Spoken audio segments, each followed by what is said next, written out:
Este noticiero tiene malas noticias. Una tormenta ocurrió anoche.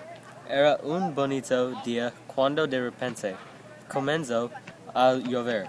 Habla 3 personas heridas y una persona muerta. La pobrecito iba a la sala de emergencias deprisa cuando se cayó. Él estaba en el incendio por ninguna razón.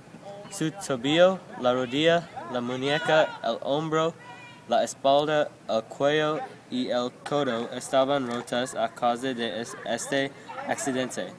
Nuestros reporteros querían salvar a la persona, pero estaba tarde. Hola, me llamo Max.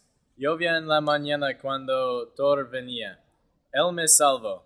Esas personas leyeron el libro. Creyeron el libro era bueno. La tormenta destruyó las cosas.